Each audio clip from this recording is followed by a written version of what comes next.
পূর্বাঞ্চলে পোখরাভস্কের লড়াই তীব্র, রুশ বাহিনীর উল্লেখযোগ্য অগ্রগতি। ইউক্রেনের পূর্বাঞ্চলের গুরুত্বপূর্ণ শহর পোখরাভস্ক এ রুশ বাহিনীর তীব্র হামলা অব্যাহত রয়েছে এবং তারা সেখানে উল্লেখযোগ্য অগ্রগতি করেছে। এই শহরটি বর্তমানে দোনেৎস্ক অঞ্চলের অবশিষ্ট ইউক্রেন নিয়ন্ত্রিত এলাকার অন্যতম প্রধান সামরিক কেন্দ্র।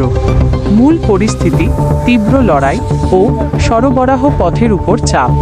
ভয়াবহ যুদ্ধ, শহরের বেশিরভাগ অংশেই এখন তীব্র লড়াই চলছে। ইউক্রেনীয় এবং রুশ বাহিনী ঘর থেকে ঘরে, হাউস টু হাউস লড়াইয়ে লিপ্ত। সরবরাহ পথ বিচ্ছিন্ন, রুশ সেনারা শহরটির সরবরাহ পথগুলি, সাপ্লাই রুটস বন্ধ করার জন্য মরিয়া প্রচেষ্টা চালাচ্ছে। এই পথগুলো বিচ্ছিন্ন হয়ে গেলে ইউক্রেনীয় যোদ্ধাদের কাছে অস্ত্র, গোলাবারুদ ও রসদ পৌঁছানো কঠিন হয়ে পড়বে।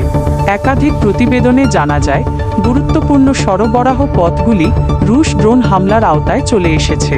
কৌশলগত পিছু হটা: ইউক্রেনীয় কর্তৃপক্ষ পরিস্থিতিকে খুব কঠিন বলে স্বীকার করেছে।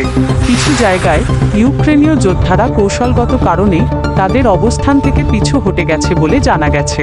তবে ইউক্রেনের সামরিক বাহিনী শহরটি ধরে রাখতে মরিয়া প্রচেষ্টা চালাচ্ছে এবং বিশেষ বাহিনী মোতায়েন করেছে। পোখরাভস্কের গুরুত্ব: সামরিক বিশ্লেষকদের মতে, পোখরাভস্কের পতন হলে তা রাশিয়ার জন্য একটি গুরুত্বপূর্ণ মনস্তাত্ত্বিক বিজয় হবে। এর মাধ্যমে দোনেৎস্ক অঞ্চলের অবশিষ্ট অংশ দখলের পথ প্রশস্ত হবে, যা রাশিয়ার অন্যতম প্রধান যুদ্ধ লক্ষ্য। রাশিয়ার প্রেসিডেন্ট ভ্লাদিমির পুতিন দোনেৎস্ক অঞ্চল সম্পূর্ণভাবে দখল করার ঘোষণা দিয়েছেন। ইউক্রেনের প্রেসিডেন্ট ভলোদিমির জেলেনস্কি জোর দিয়ে বলেছেন যে তার বাহিনী চরম চাপের মুখে থাকলেও শত্রুরা এখনও পুরোপুরি সফল হয়নি।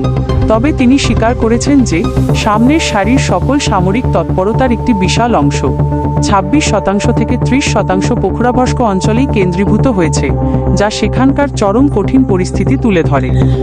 এই মুহূর্তে পোখরাভস্কের ভাগ্য একটি সংকটজনক অবস্থায় রয়েছে। শহরটি রক্ষার জন্য ইউক্রেন বাহিনী তাদের সর্বোচ্চ শক্তি ব্যবহার করছে, কিন্তু রুশ বাহিনীর ব্যাপক সংখ্যক সেনা ও অস্ত্রের মুখে তারা কঠিন প্রতিরোধের সম্মুখীন হচ্ছে।